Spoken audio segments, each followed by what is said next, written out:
Hi and welcome to The Print. My name is Karanjeet Kaur and I'm a writer and an editor. I would like to draw your attention today to filmmaker Anand Gandhi's latest project. Optimism, authentic, old-fashioned optimism, keeps Anand Gandhi going. The kind that can believe in changing the world through stories without a trace of irony.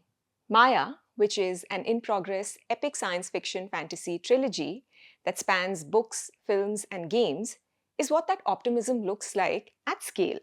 Gandhi has co-authored this with longtime collaborator Zain Memon.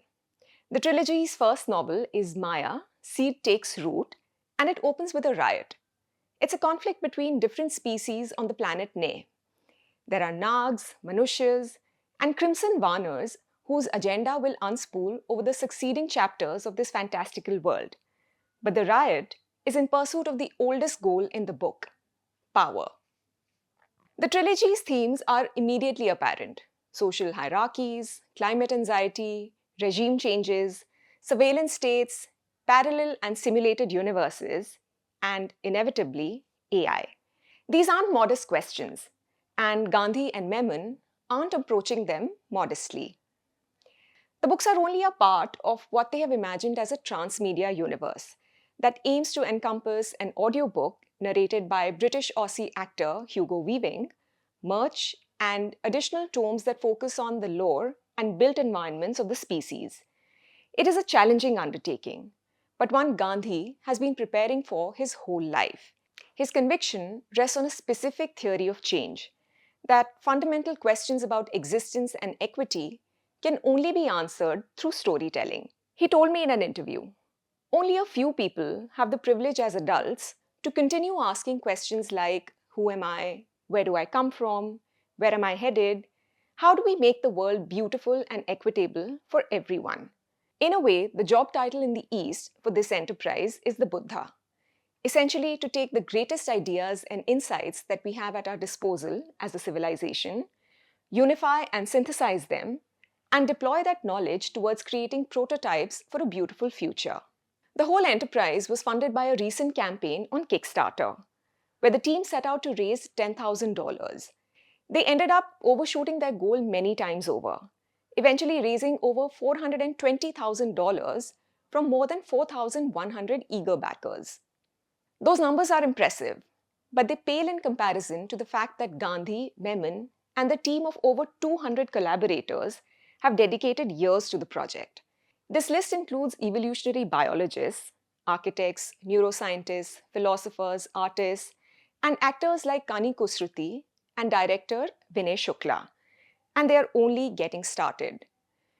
Grand scale has always been Gandhi's playground.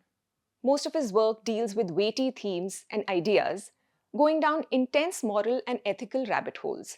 His national award-winning film, Ship of Theseus, is a deep meditation on identity and morality rooted in Greek philosophy, and it is still considered one of the most important independent films to have come out of India.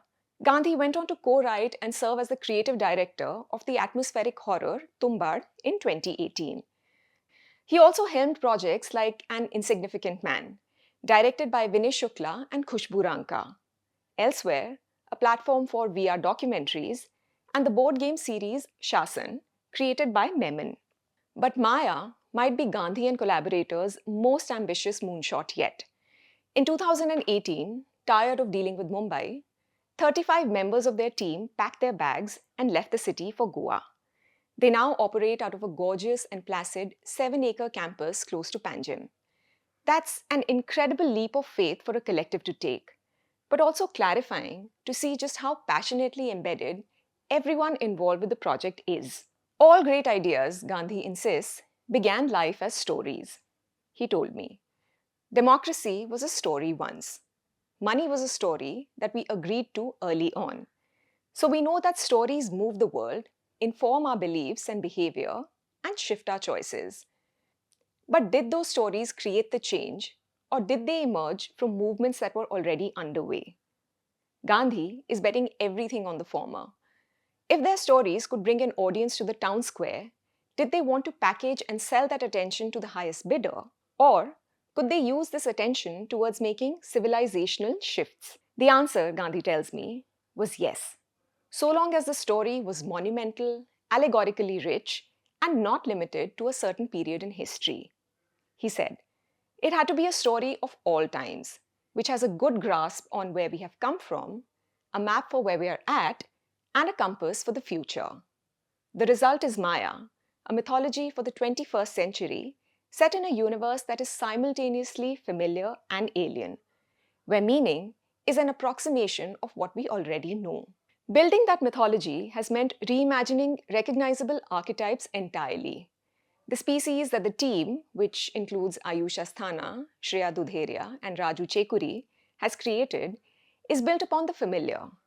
Memon told me, we took the core visual archetype of what the Garuds, the Nags, the Vaanars, and the Rakshasis might be and rebuilt them from scratch. Each species was crafted with the help of evolutionary biologists and concept artists, down to details like what their vocal cords or cognition might look like. It's meticulous work, obsessively detailed. For instance, the manushyas are closest to humans and attempt to tame the environment through technologies. The rakshasis, meanwhile, have a malleable phenotype and adapt to the environment they find themselves in. The species represent different social groups throughout history. Memon said, every culture draws its own meaning, each of them accurate, none of them perfect. In the first phase of the project, Gandhi and Memon have spent several years in world building, simply setting the rules of how it works and the psychology of the characters.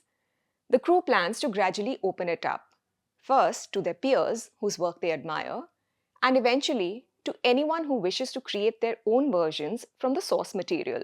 This has already translated into some genuinely novel collaborations. At CEPT University, architecture students are asked to imagine the built environments of Maya as part of a graded program. Another tie-up with New York's Parsons School of Design is in the offing. The world is being built as if it already exists. While each species is locked in competition, readers will have the chance to occupy the minds of both the protagonist and the antagonist. Gandhi and Memon have attempted to steer clear of the binaries of the grand Western myth, the familiar fight between good and evil. Memon said, we think that is a very irresponsible way of painting the world we live in, because it necessitates that you are good and the opponent is evil and cannot be negotiated with. That creates a polarized world. In India, we have the privilege of living in a non-canonical world. Maya is a chance to offer that Indian point of view to international audiences. The Indian approach, Gandhi and Memon argue, is especially suited to the problems Maya takes on. What is past is prologue, and Gandhi says we can get past our techno-feudalist moment by heeding warnings and reverse engineering values from the future. He directs me to a popular meme about the Torment Nexus, a term capturing how cautionary sci-fi ends up being created in the real world, to explain this. But Gandhi and the team reject the cynicism embedded in that meme. Where most contemporary storytelling offers a view of the future we need to avoid, Maya attempts to imagine one worth emulating. Whether that is naive or necessary depends on whether you think we are past the point where stories can do that kind of heavy lifting. Gandhi and hundreds of his collaborators have bet on the opposite premise. It's an extraordinary, audacious gamble. But at least, someone is still optimistic enough to try.